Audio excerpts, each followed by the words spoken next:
And we are live. Welcome to the MLB Strategy Show. It is Wednesday, September 21st. I am Josh Engleman. I am joined by Adam Scherer. We are brought to you by PrizePicks. Had to take a quick peek to the left. I have no idea who it was going to be, from being perfectly honest.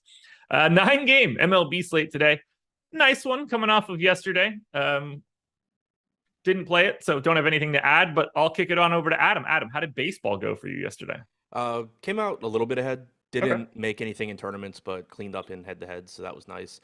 Had a decent sweat in tournaments. I had a lot of Milwaukee, which they didn't go off, but like they had a few players do well. Had them paired with Kansas City and a couple of good teams. But I played a lot of Luis Castillo. On the night slate, I had 100%. On the main slate, I think I had like 80. So that went backwards pretty quickly. It was a decent night overall. Alrighty. Well, I guess my big question for you, are you on drugs right now? Do I need to talk slower? No, I am not. I am not on drugs right now. Painkillers for yesterday. I don't need to take them for the rest of the time that I have them. I'm in no pain. So those are fun painkillers for later. Yeah, that's always a good idea. Unless we're counting ibuprofen, then no, I am not on drugs. Okay, yeah, that doesn't count. That counts like my caffeine counts. That's fair. I don't even have caffeine. Once again, shocking. Decaf coffee this morning. Still moving forward with the old decaf. It's been good. I enjoy it. So does it just like? Oh, you said you like the taste of coffee. Never mind. I do, but I had like a mocha collagen creamer, and a little bit of sweet cream, actual creamer. So you add a bunch of unhealthy preservative shit to your coffee. Mocha collagen creamer is not unhealthy. It's the exact opposite of healthy. Okay. It's basically adding like protein powder to my coffee. Okay. And like a tablespoon of sweet cream creamer, which is, unhealthy, yes, but not at a tablespoon level a day. Yeah, Tyler, ibuprofen before sports games is a must. Cash lineup was Castillo. I'll try and pull it up. Castillo, Morton at pitcher, Bart, VR, Estrada, Longoria, Dylan Moore at shortstop for whatever reason, Austin Slater, Acuna, Judge. Acuna and Judge being the reason that I had Moore at shortstop. Judge was 60, huh? Yeah. I didn't see the Stanton walk-off, but apparently just wild into that game. I knew they were down 8-4. Judge hit number 60, and then apparently Stanton hit a walk-off grand slam. I knew he hit it, but I had no idea, or I didn't see it either. It's just it's obviously not going to happen. I just really wish Judge would break Bond's record, because it's going to be so annoying listening to people try and argue why Aaron Judge is actually the record holder and not Barry Bonds. It's so dumb. It's so dumb. I mean, like, honestly, I just hope he stops hitting home runs, if I'm being honest. Yeah, well, I think we've missed that point because he's at 60. Yeah. How many games are left? Like 15. Is it really? No, it can't be. It's the Orioles have 15 left. I don't know how many the Yankees. Do they really? Yeah. Yankees are 89 and 58. So what's 147? So yeah, 15. Nailed it. Wow, when do they finish play? How deep into October are they going? I think like the 6th or something. That feels oddly deep, but yeah, I don't know. I thought so too when I saw it. I guess because of the lockout. Was that this year or last year? That was this year. Was it really? Okay, I don't remember at all. I just remember wanting baseball to start in June. So that was the pandemic year, but that wasn't like the lockout. No, I wanted them to start aggressively late this year as well. Yeah.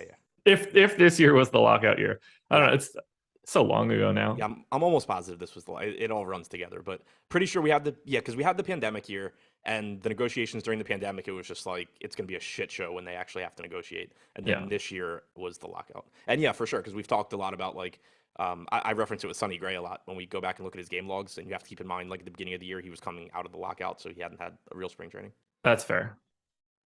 All right. Well, you ready to dive into this bad boy? Correct, Kevin. Yes. There you go.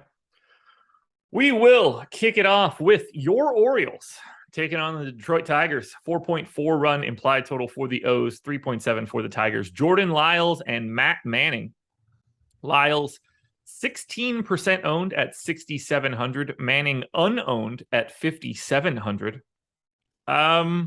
Seems about right. Maybe a little too high on Lyles, but obviously the matchup works. Maybe there should be a little bit more Matt Manning than 1%. I'd like to take a little bit away from Lyles, give it to Manning, and that's about it. I don't love either one of these guys. Yeah, I mean, I think that's a reasonable take. Lyles is just, in my opinion, a pretty middle of the road pitcher. In your opinion, he's even worse. But it's obviously a pretty good matchup against Detroit. 7,300 is reasonable. You don't have a ton of good pitching on this slate. And then Manning is just a huge question mark. Why do we have... Oh, because I'm looking at FanDuel. I was like, why do we have Manning at $8,300? 5,700 on DraftKings, really cheap there, not getting any ownership. He's just really difficult to predict because we've seen good starts from him. We've seen awful starts from him. Overall, his numbers in the majors haven't been great, but he's a former top pitching prospect, not very far removed from that. So there is some level of talent there. So at 1% ownership, I don't mind taking some shots on him at 5,700. Okay. And either Bill or you or Tyler, can somebody tell me if my mic's better now? It was, for some reason, it was turned down a little bit. So, okay, Tyler says it's good. Okay.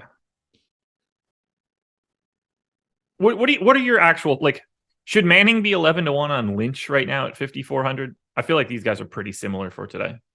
Yeah, I think they're pretty similar too, especially because Lynch doesn't have a really good matchup. Minnesota's a tough team to strike out. Lynch isn't any sort of special pitcher. He's kind of similar to Manning in that, like, he's a highly regarded prospect, but it's not like he's had tons of success at the major league level yet. For the season, Manning has struck out 18.5% of hitters with a 4.2 xFIP. Lynch has struck out 21.2 with a 4.3 xFIP. So, sure, Lynch has been a little bit better, particularly from a strikeout standpoint, but they're kind of the same. My bad on that one, Tyler. Didn't mean to do it. Was clicking around in a button in Zoom and just turned my camera off. Not ideal. Not what we're looking to do. Tyler, I'm looking at you right now. Do you need me to still turn that down a little bit or no? Yes, you do. No, you're fine. You're fine. Okay, just checking. I was waiting until Adam was done cranking knobs on the opposite side. Yeah, I said it. Let's get into bats here then. 6th in top stack, 10th in top value, 6th in ownership. That would be your Baltimore Orioles. I don't have like a ton of interest in them. I just don't love getting here in this park. They're fine, but nothing exciting to me. Yeah, and it's sort of the same thing we were just saying with Manning. I have no idea what Manning's going to show up here, the one that is capable of pitching in the majors or not. One thing I do like about the Orioles here is you do get them back against a right-handed pitcher. And it's not even so much that I don't think they can hit left-handed pitching. Like that, I think, is their struggles recently, I think, are just a small sample size thing. But the park does play better when you're hitting left-handed. Adley Rutschman is better left-handed. So I think that the matchup against Manning just is a little bit more favorable from a park factor standpoint. You should have Cedric Mullins back at the top of the lineup. So, you have him. Henderson still looks good. Santander and Rutschman from the left side. Terran Vavra could certainly be in there at 2K flat, which would be a pretty good value. Manning has only allowed a 149 expected ISO to lefties this year, 137 to righties. So it's not like he's really been getting lit up either. I think the Orioles are kind of just a middle of the road team. There's some value. There's certainly some upside, but I think the ownership's about where it should be on them. Is there more interest here on the Tigers, who are 7th in ownership? They're basically tied with the Orioles, but they are the number 1 value stack, and you do get the benefit of 16% of Jordan Lyles on the opposite side. Yeah, and I do like that you have some semblance of left-handed power on the Tigers. That's been Lyles' bigger issue this year. 222 actual ISO to lefties, 199 expected, 148 actual ISO to righties, 181 expected. But with this game being in Camden Yards, I'm not really expecting that regression to happen here because he's still going to have plenty of room for guys to hit balls to left field and them not be homers. But you have Riley Green, you have Victor Reyes, maybe you'll have Kerry Carpenter. I would certainly like him if he's in the lineup. Akil Baddoo, 2K flat. Not a priority, but certainly somebody you can mix in at low ownership. Somebody played him against me in cash last night. Certainly wouldn't recommend that. But from a tournament standpoint, there is some left-handed power there, and he's not going to be owned. So I do have a little bit of interest in the Tigers just because Camden Yards does still play well for for left-handed power. Lyles has had some issues with them. I don't think they're a priority in that. I don't. They're still a shitty offense, and they have like a 3.6 implied run total. But there is value here, and there is certainly some upside. I think I'll be able to find some value elsewhere, but I get the appeal here, and the Lyles benefit I think is a little bit more, and certainly I see a benefit against going against Jordan Lyles. Don't really have anything else here to touch on, though. Kind of a quiet, like in the grand scheme of things, I think that I'm going to be very light on this game for everything. Orioles bats, Tigers bats, Lyles, and Manning. I could see it going either way. I wouldn't be surprised if I sort of ended up over on everything either. Like, I think it's a really interesting game because I think that there's a lot of stuff that is appealing, or at least somewhat appealing, but it also all appears to be more or less correctly owned outside of, Manning probably being a little bit underowned. Yeah. So I really wouldn't be surprised if I ended up going either direction. Okay. Let's talk Yankees and Pirates. This will be a little bit easier to talk about. 5-run implied total for the Yanks, 2.9 for the Pirates. Luis Severino and Roansy Contreras unowned at 7,100 against the Yankees. That should not be all that surprising. Severino, on the other hand, 9,700 here, 28% owned. And do we have questions about his depth in this game? So he hasn't pitched in the majors since July 13th. His minor league, I'm pulling that up now. There he is. So, I mean, I certainly have some concerns just because he hasn't pitched in the majors in 2 months. Yeah. His most recent minor league outing was the 15th. He went 4 1/3. He went 4 the start before that. I don't expect him to throw like 100 pitches or anything. Through 57 in his most recent rehab start. Yeah, I mean, I don't know, 70 to 80 pitches is the sort of the guess in the analysis section on DraftKings. That was going to be my guess as well. So kind of surprised he's getting this much ownership at 9,700. Maybe that comes down a bit. Okay, so I was going to go the other direction with this. No surprise there. He's averaged 5 1/3 this season. Was able to throw 4 1/3 in both rehab starts. Maybe you don't want to give him that 5 1/3, but I think like 5 seems like a pretty reasonable stance here. At which point, he's my second best projected pitcher for today if I give him 5 innings against the shitty Pirates team with a huge K rate. So, I had the wrong projections selected. Yeah, so we have him 4th behind Ray, Snell, and Lynn. Okay. Yeah, like I was pretty surprised to see his top pitcher odds, so I just assumed, okay, well, he's probably not going to go this deep, but I've got him ahead. Have to keep in mind, too, that that's like he's capped to some extent. Unless he just does the Verlander thing and scores 30 in 5 innings. Like, you don't have that upper bound. Right. I don't know how high that upper bound is. How deep did he used to go in games? Okay, so prior to his break, bunch of 100-pitch games, couple mid, he was a regular mid-90s guy. Let's see. He averaged 88 pitches per start. And if we throw out the first start and last start, because they were sort of minimalized, he was averaging about 92 pitches per start. So what are we saying here? That probably can't get to 100, 90 is probably the ceiling? Yeah. Wait, you think he has a 90-pitch ceiling today? Yeah. That's probably the ceiling. Maybe in the sense of if I'm completely wrong, that's the ceiling. I think the ceiling is probably like 80. I really wish I knew how many pitches he threw in those minor league starts. He threw 57 in his last one. Really? How? Man, he must have been crazy efficient. That's good. Yeah. All right. I'll bump him down a little bit. I think the ownership looks right, though, at 9,700 because the Pirates are terrible and they're a great DFS matchup. Yeah. I mean, I agree. I think Severino looks good. This is just kind of comparable to the Cortez spot yesterday, except for I think Severino is a little bit more limited than I expected Cortez to be. So it's like he still looks good because you look at the other good pitchers on the slate, right? Robbie Ray's facing Oakland. That's its own thing. He's getting 50% ownership. Snell's got a tough matchup against St. Louis. That kind of just makes him, I think, even out. Kind of with Severino, where, sure, if Snell's pitching well, he's going to be able to throw more pitches, but the chances of him pitching well are lower than they are for Severino against Pittsburgh. You have Lynn in a really tough strikeout matchup against Cleveland. Dustin May has his own pitch count concerns, and a relatively difficult strikeout matchup. So outside of Robbie Ray, Severino easily has the best strikeout matchup. He's got the best matchup overall outside of Ray. So if he's only going to throw 75 pitches, there's a good chance that just ends up not really mattering. Yeah. And there's nothing I could do to Severino's projection for today to get him below Lance Lynn, but we'll get there in a bit. We're not going to talk about Contreras, so let's talk Yankees bats. 3rd in top stack they're not much of a value, but they are fourth in ownership. This is another team, much like yesterday, that I would be over the field on. I just like getting to the Yankees here. I like getting there in this park. I like the projected total matchups, whatever. Contreras is an average pitcher, but I just want to get to the Yankees. Yeah, I think the ownership's around where it should be on them. But again, it's probably also being pulled by Aaron Judge, as it should be, because he is ridiculously good. 22% ownership coming into Judge. Harrison Bader is next highest right now at 10.5%, and that's because he's $2,600. So this lineup is better than it had been. You have Rizzo back. You have Bader, who gives you some power and speed upside. Cabrera hasn't been great, but he is still cheap and most likely hitting sixth-ish in the order. So I do like the Yankees here. Contreras, like you said, he has a ton of talent. He certainly could be a good pitcher at some point. Right now, he's not that good. 19.6% strikeout percentage, 4.6 xFIP, 194 expected ISO to righties, 157 to lefties going into Yankee Stadium. So most of the power in this lineup is going to be right-handed. And even though he has been better at limiting it to lefties, he hasn't been limiting it to lefties in Yankee Stadium, which is, a task all by itself. So I do think the Yankees look good here. All right. Yeah, I'm on all those single digit guys. I'm at 10 to 15%, something along those lines. That's exactly where I want to be. Yep.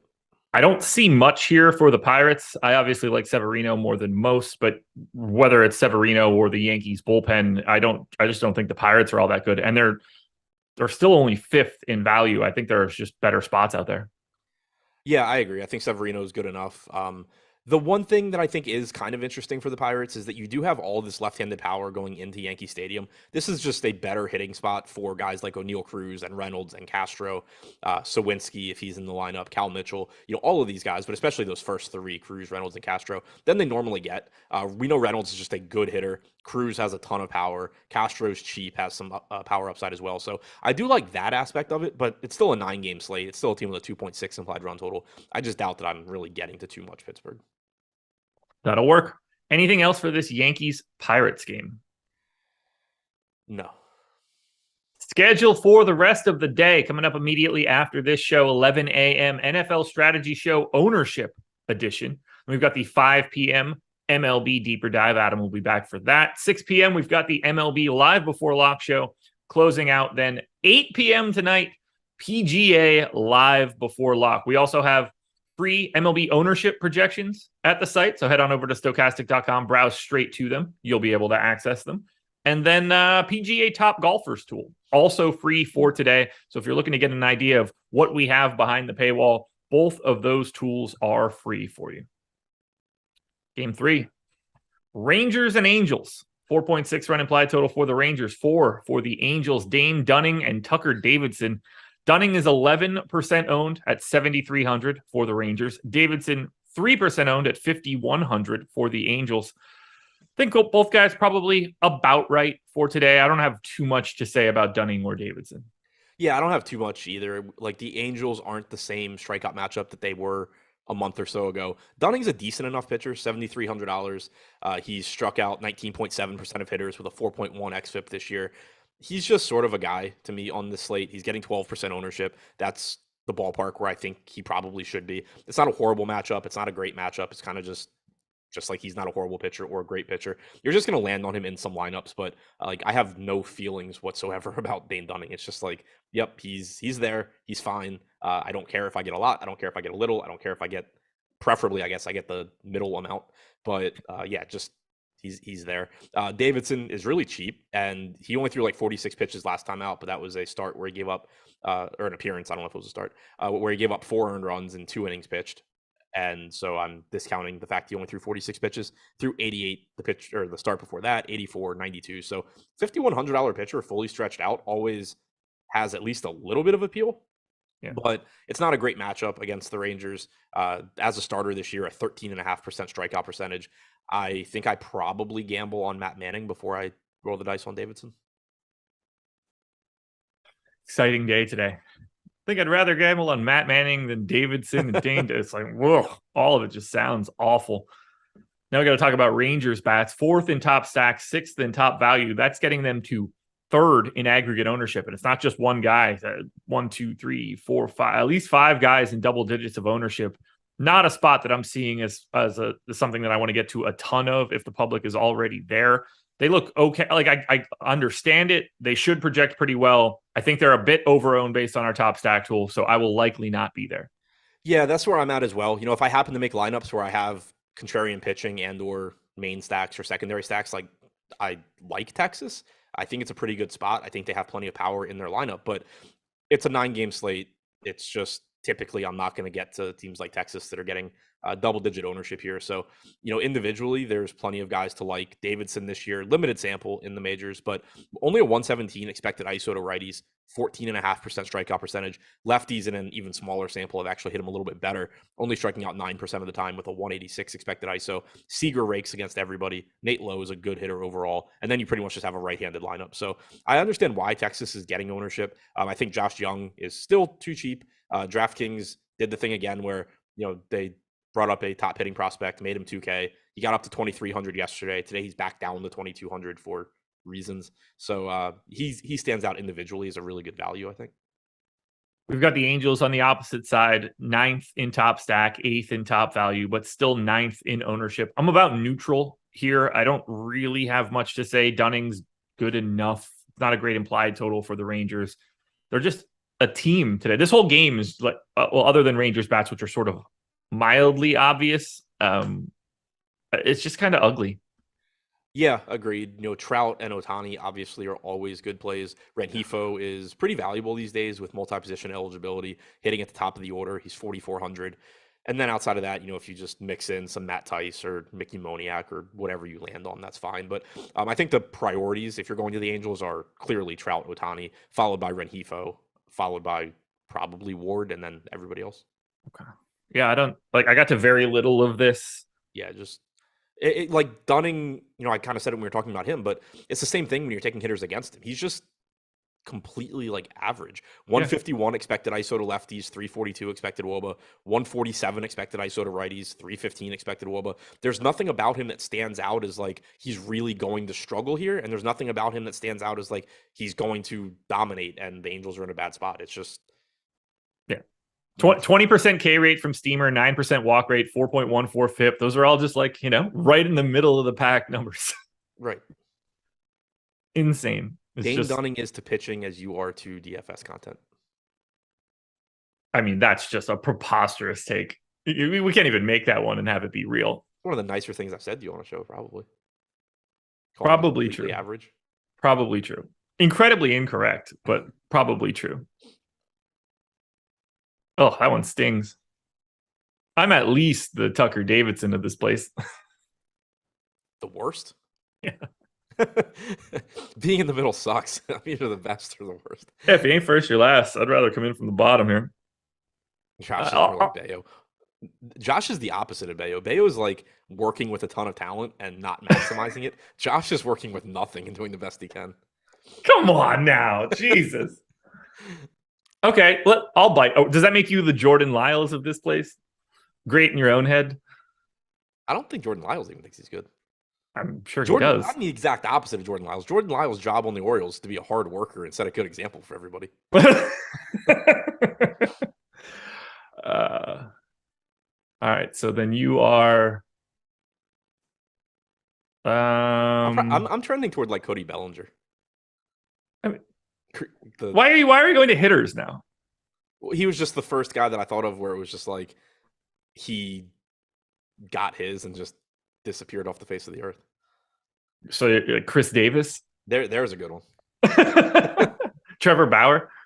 That's it. There's just no response.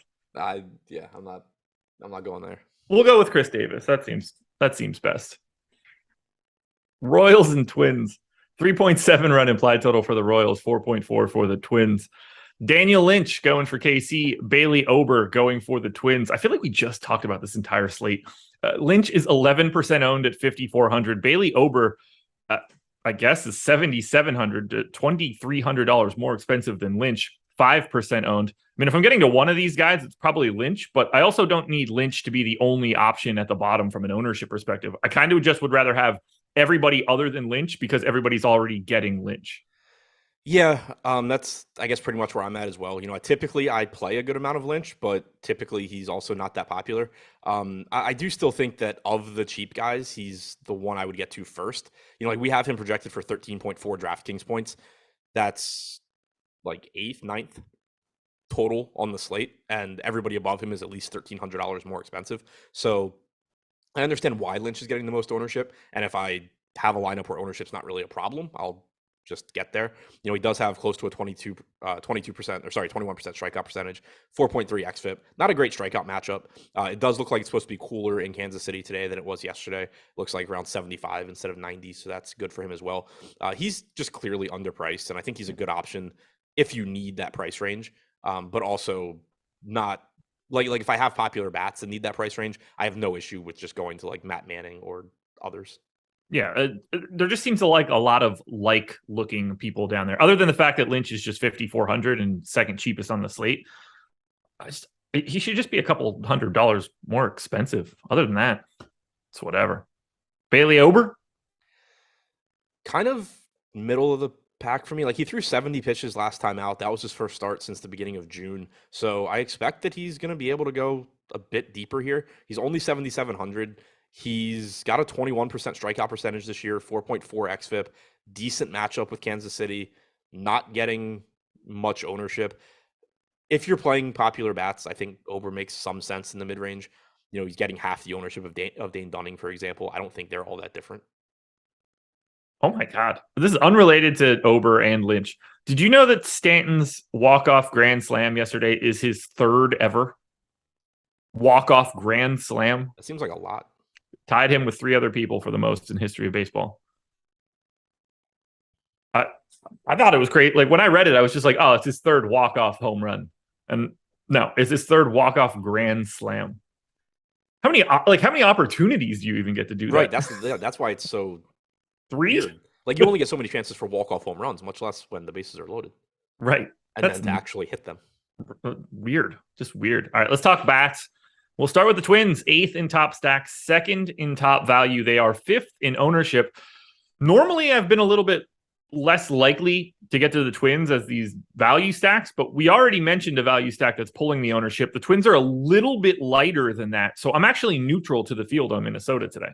Yeah, I like Minnesota a little bit more today just because you have ownership going to Detroit. You have ownership going to Texas. Like on yesterday's slate, I ended up not getting to a lot of Minnesota, even though I thought they were in a good spot, just because they were getting ownership and there were so many teams that looked good that weren't. So I'm certainly interested in them here. Plus, you do have some ownership going to Lynch as well. 174 expected ISO to righties, 167 to lefties. You have a cheap Minnesota lineup. You have plenty of right-handed power. Jose Miranda at 3,700 looks good. Correa is pretty much always a good shortstop option.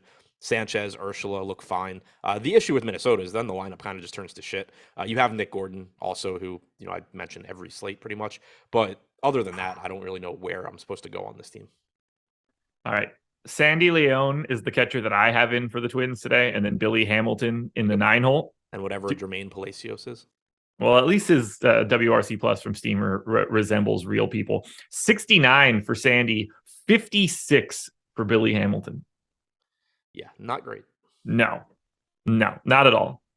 Is Billy Hamilton, I was about to say if Billy Hamilton couldn't steal bases, where do you think he'd be? And he would be like a high school baseball coach. Yeah. Yeah, I mean, he's a great defender, steals if he's on, cannot hit. No, cannot hit. All right, let's talk. Ooh, go ahead. Is he like the perfect this? What? He's like the Adam of baseball. Awful. I was actually thinking about like one of my best friends who's a soccer player, but in high school, like you can just pinch run for the catcher and the pitcher. And so he was on our varsity baseball team just because he's fast as shit. And he would just run for the catcher. Got it. Nice. Royals bats. 16th of 18 teams on today's slate and top stack, 11th in ownership. I'm getting to the Royals today against Bailey Ober. I get to the Royals every day against everybody. I don't really love it. They have a 3.4 implied run total, but it's just the same as always. Melendez and Witt have MPE. Pasquantino is underpriced. Massey's really cheap at second base. The whole lineup outside of Melendez, Witt, and Perez is cheap. So they're just really easy to get to, and also like from a salary standpoint, but also they cover a lot of weak positions. They have a lot of flexibility. Ober so far this year, limited sample, but a 223 expected ISO to righties, 132 to lefties. Going back to last year, 187 to lefties, 211 to righties. So hasn't been great at limiting power. I will get to some Kansas City like I always do. There we go. Yeah, I got 13% Bobby Witt at 3%. That I'm very happy about. But most of these guys are all 5% or below. So I have 8% aggregate of the Royals, and that works for me. I've got a lot of the hitting in this game, oddly enough, for a team, one team that has potentially Billy Hamilton playing for it. Doesn't feel great.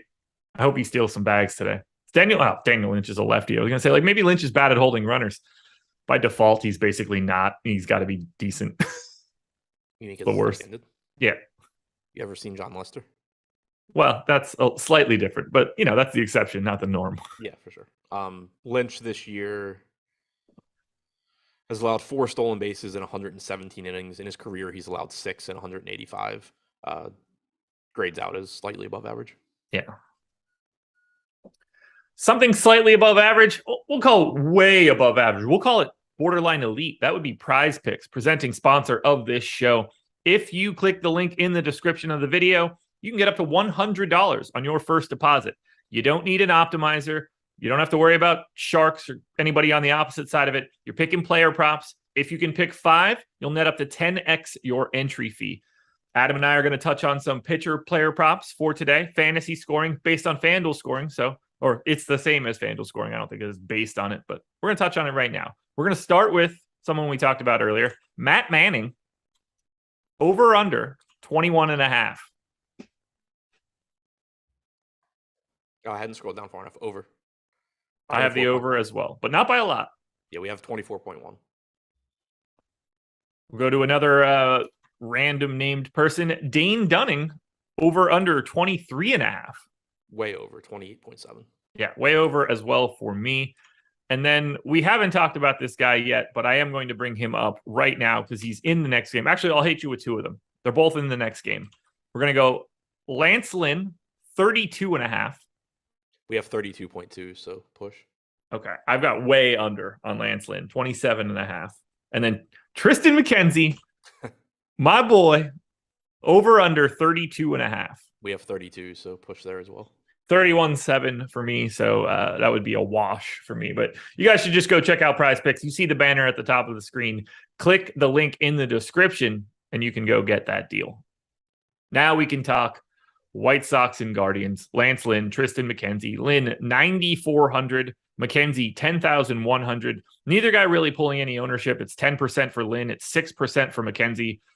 I'm more likely to pay up for McKenzie. That should be no surprise, but I'm not really getting a lot. The $10,100 price tag is pretty healthy for today with a little bit of value below, but I still think he looks fine. I really don't have a ton of interest in Lance Lynn because this is such a rough strikeout matchup. Yeah, to me, they both just sort of serve the same purpose where they're guys that have talent and certainly have the ability to get you a good game, even in less than ideal spot. And they're not pulling much ownership. So, if you're going to Texas, you're going to more popular offenses, you can certainly use these guys just in hope that you run good. But from like a projection standpoint, they're a little bit more difficult to get to. We have them pretty close. Lynn at 17.3 on DraftKings, McKenzie at 16.7. Really tough strikeout matchup, like you said, in particular for Lynn. You also have lefties in the Cleveland lineup. Lynn has struck out 21.5% of lefties this year compared to 32.4% of righties. So you take that, and then you also add in that those lefties are really difficult to strike out. And it probably means that Lynn's going to strike out 20 guys today, but just because that's how baseball works. But it certainly sets up as a very difficult spot for him in particular. Yeah, I'm basically not getting to him. Got a little over 10% of Tristan McKenzie, which seems fine. That's just sort of where I'm going to be. Although, actually, I did rerun a crunch after I adjusted Severino down a little bit. I know I'm still going to be getting to Severino, but not nearly the same way that I was before. I'm thinking that's just going to unlock a little bit more Tristan McKenzie because I am the Tristan McKenzie guy. Never thought that I would say that out loud, but I am, apparently. So let's see. Refreshed crunch gives me, quite a bit more Tristan McKenzie. I'm up to 19%, which is fine because when I talk about Tristan McKenzie, he does well. We got to talk about bats here, though. Oddly enough, I'm getting the White Sox against McKenzie. This should be an interesting talking point. 11th in top stack, 12th in ownership. They are in that regard, under-owned. Do you like the White Sox at all in this park? I like the upside. It's a good park. It's a pitcher in McKenzie who is good, but has given up power to righties this year. 188 expected ISO, only a 302 expected WOBA. So that kind of just speaks to how it makes me think it's probably a command issue for McKenzie. Like he just misses over the plate a little bit too frequently. So typically he's really difficult to hit, but he just leaves enough probably fastballs down the middle that he gives up some power. So that makes it kind of interesting. You do have Abreu, Jimenez, Vaughn, Robert from the right side. One thing that does hurt though is that they are all expensive. Even Moncada now is up to 4,200. Elvis Andrus is up to 4K. This is a team that for a while people were playing because they were so cheap. Now you're kind of overpaying for decent but not great hitters, I think, in a pretty tough spot. So I like the lack of ownership. I like the upside. I don't know how easy they're actually going to be to get to from a roster construction standpoint though. I have a bunch right now. Doesn't take much to get over that 2.5 mark. But as you mentioned, 17th of 18 in value for today. What about the Cleveland side of this one? 12th in top stack, 13th in ownership. They kind of look similar to the White Sox. It just so happens that I think they're facing the better pitcher. I think Lynn is better than McKenzie. So I am not getting to all that much of Cleveland. Yeah, I don't think I'll get to a lot either. Lynn's done a decent job of limiting power this year, 142 expected ISO. I don't really like the pricing. Like Jose Ramirez obviously is always a good play, but he's also $6,100. Steven Kwan's at $4,900. That's a pretty tough price to pay for somebody that is a good contact hitter but doesn't have a lot of power. Rosario's up to 5K. The pricing here is just really tough. And to answer could be Travis's question in chat, he said, would you say this matchup lowers Lance Lynn's ceiling or just his likelihood of posting a ceiling score? I personally say likelihood, but it really depends on what you mean when you say ceiling. Like some people will say ceiling meaning like their 75th percentile projection, in which case the matchup lowers his ceiling. Yeah. When I say ceiling, I'm typically talking about everything goes right, what can he do? In which case it lowers his likelihood of everything going right. Right.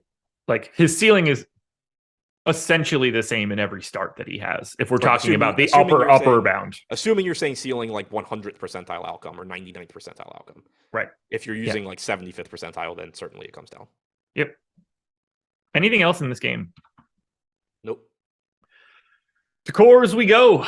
Rockies, 4.5 run implied total, which might be the lowest I can remember of them having a run total in course in a while, at least. 5.1 for the Giants, Erman Marquez and Logan Webb. Marquez unowned, Webb unowned. Let's start here. Do you have any interest in either pitcher? I have a little bit in Webb. Not really. We have Webb projected for 13.3 points at 8,200. I think he would look a lot better, except he still projects like a little bit behind Dunning, Lyles, and Lynch, all of whom are at least $900 less expensive. And in the case of Lynch, like $3,000 less expensive. So that makes it a little bit tough. I get it from a lack of ownership standpoint. You're getting 3% going to Webb at 8,200. But I think it's likely that I just get to those guys that are a little bit cheaper before I get to Webb, because it's not like they're pulling tons of ownership either.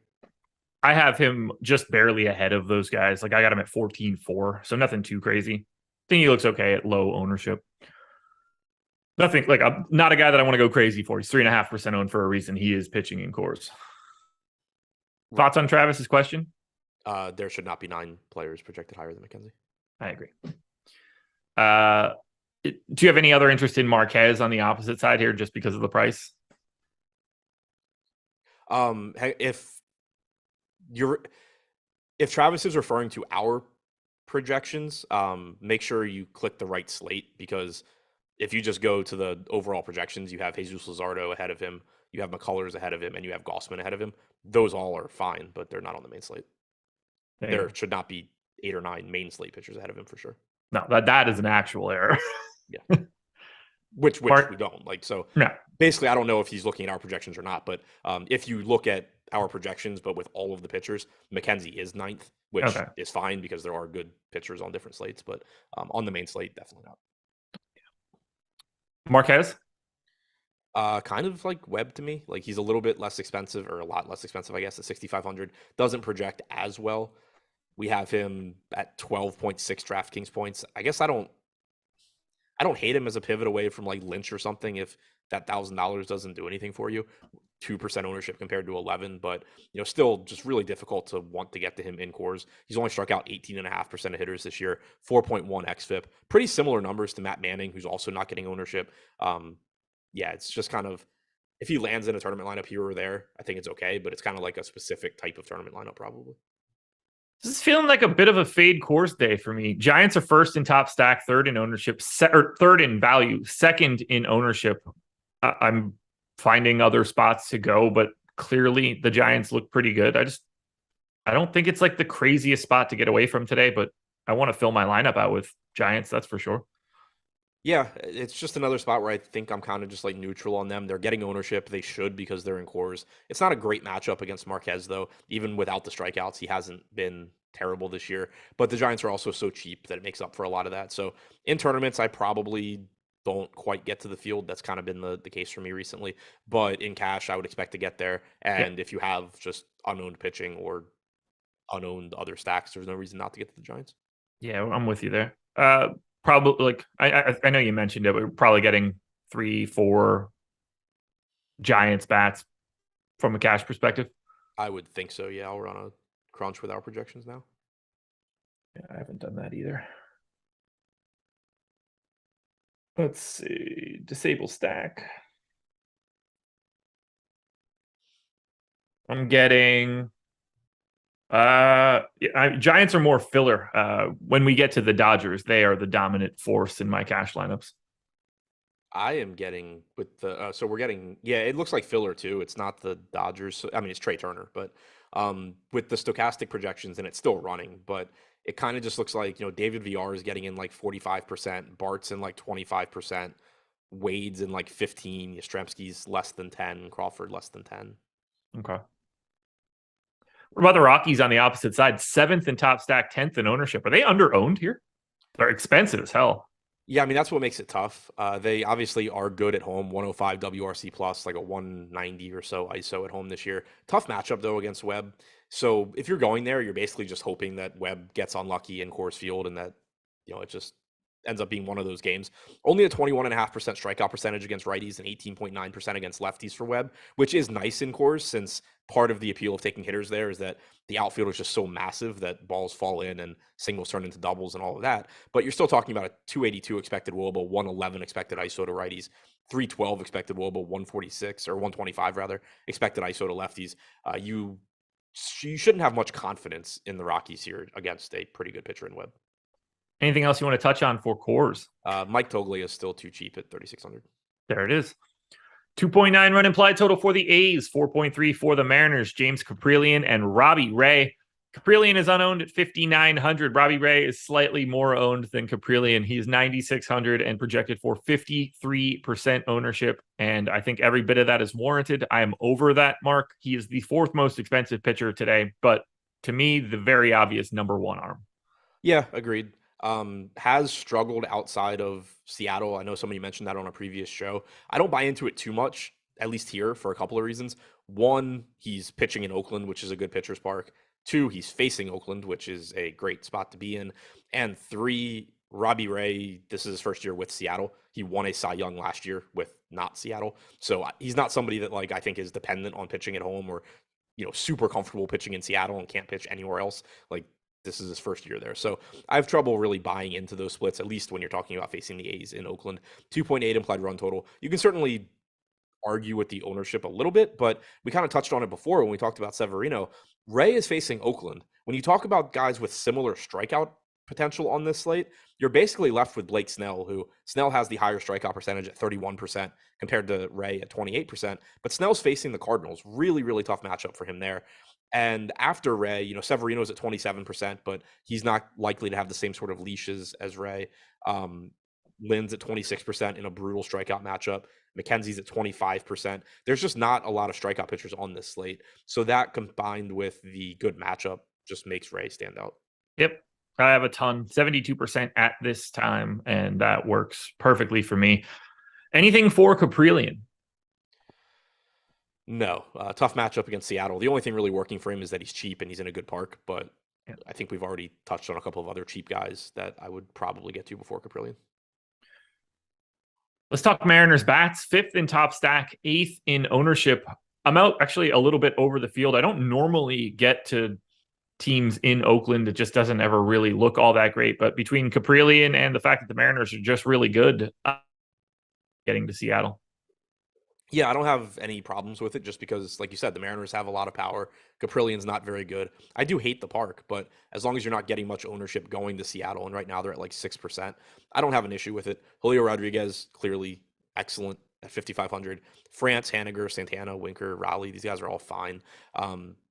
Caprillian this year, 175 expected ISO to righties, 156 to lefties.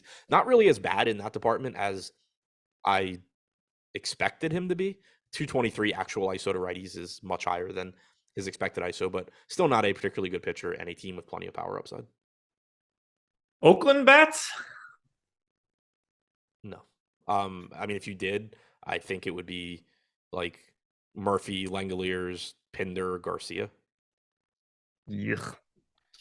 And to APK's point in chat, Snell and Ray seem scary today. Whenever you're going to say that about chalk pitching, you have to follow it up with the pitchers that don't seem scary.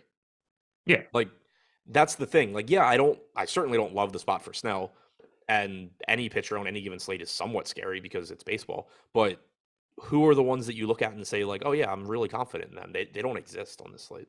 I mean, this is about as not scary for Robbie Ray as it possibly gets as a matchup. Yeah, I mean, a million right-handed bats is not ideal, but sure. I'll take my chances.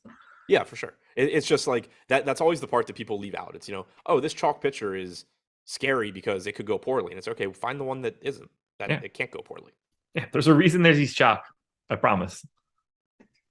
You'll see it in the ownership and lineup study tomorrow. Same as you could for Castillo yesterday. But then you get morons like Sean V popping in here, calling it idiotic chalk out of the gate.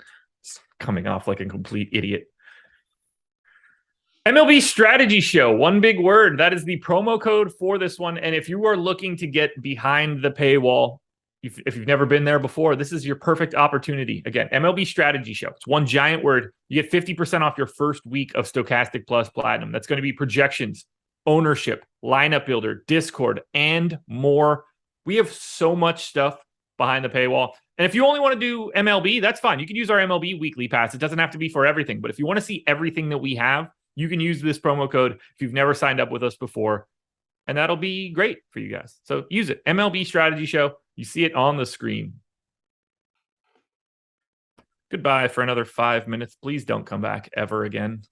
Padres and Cardinals. 3.9 run implied total for the Padres. 3.6 for the Cardinals. Blake Snell and Miles Michaelis going in this one.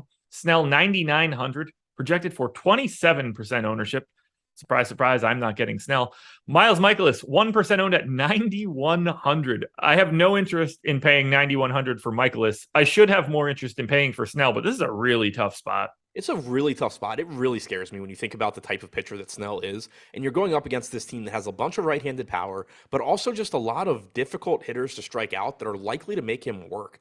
Obviously he's still got a really high ceiling because his strikeout stuff's so good. And if he's really on top of his game, he can just carve up any lineup. But this just strikes me as one of those games where he just grinds through like 5 innings. And wow, you think he gets to 5 if he's grinding?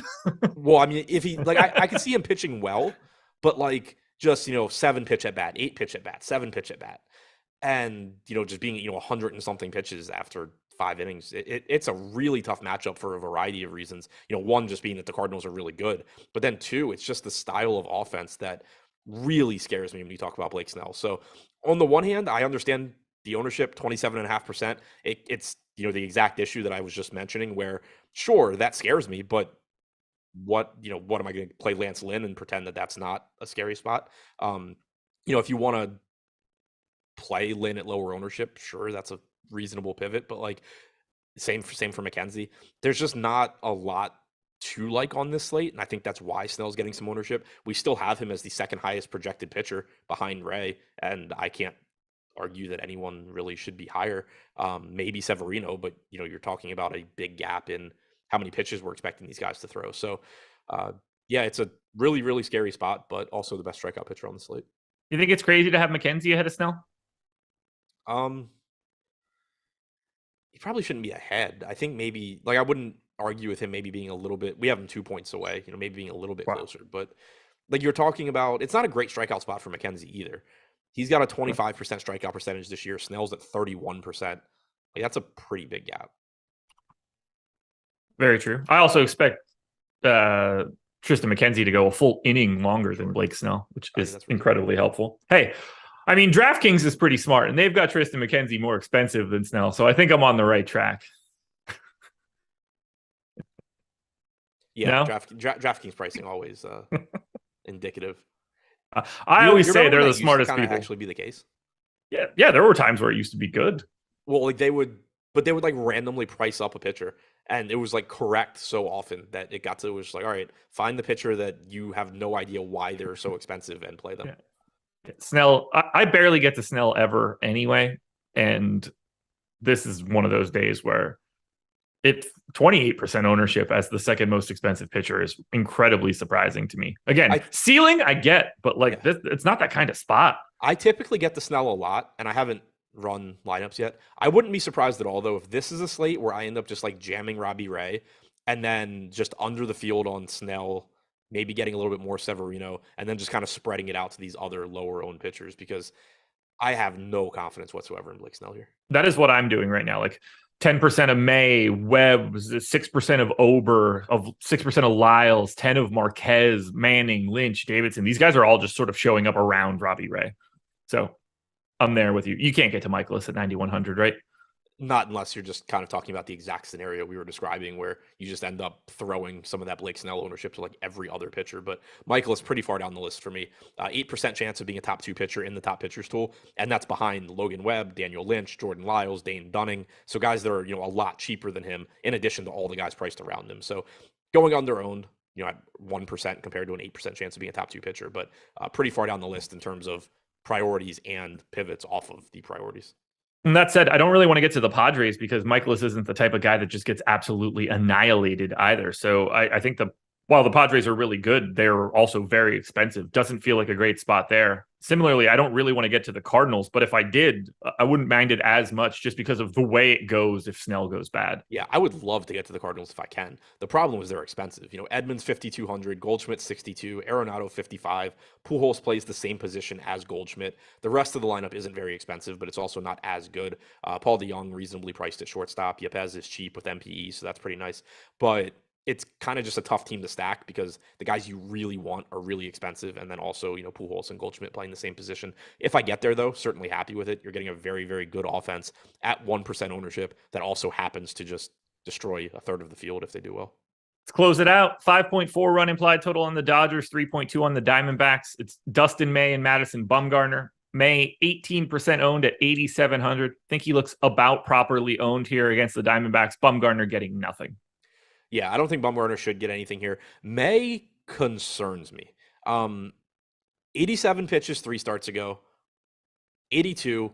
Pulled with a no-hitter through 5 innings at 69 pitches last game. The only logical thing I could think of for why he got pulled there, and somebody mentioned it on Twitter and I completely agreed, was if Dave Roberts was thinking, if I give him another inning and he doesn't give up a hit, it's even more of an issue to take him out, so I'm just taking his ass out now. Yeah. I don't know if that was the thinking, though. I don't know why he suddenly threw 69 pitches instead of mid-80s. He should have gotten another inning, I think.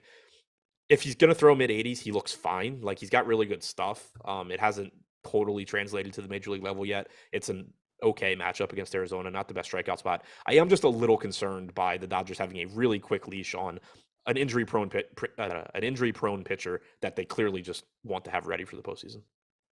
I will say this, the Dodgers are our number 1 owned stack, second in top stack. I like getting to the Dodgers still, even as expensive as they are because of Mad Bum on the opposite side. Yeah, I really like the matchup. I just don't really like the ownership that much. 231 expected ISO to righties from Bumgarner. Certainly a good spot for the Dodgers. Supposed to be around 68 degrees in LA. Not a great spot to hit, but still a 5.6 implied run total. I understand why there's ownership coming in, but at the same time, you have a Coors Field game today. We have the Dodgers projected for more ownership than that game. Not to mention, teams like the Yankees and others. I think that they're a really good spot. I also think that right now, at least, they're going a bit over-owned, especially because throughout the entire lineup, you're getting ownership. It's not like it's just Mookie Betts driving it or something. Let's sum it all up here. Favorite stacks for today? If you can make the ownership work, then the Dodgers. But I think the Yankees It's tough. This slate's weird. Like, Yeah. I'm just neutral on so many spots. I do like the Yankees. I like both sides of cores if you can get there. Dodgers if you can make the ownership work. Favorite pitchers? Ray, Severino, I guess Lynch value. There we go, everybody. Make sure you're watching later today. Adam will have a little bit more info at that point in time for the MLB deeper dive. But right now, coming up at 11 a.m., right after this one, we've got the NFL Strategy Show Ownership Edition. Make sure you're tuning in. Hit that like button on your way out the door. Subscribe to the channel. Hit the notification bell. And go check out PrizePicks, the sponsor of this video. Thanks for joining us, everybody. We are out of here. Peace.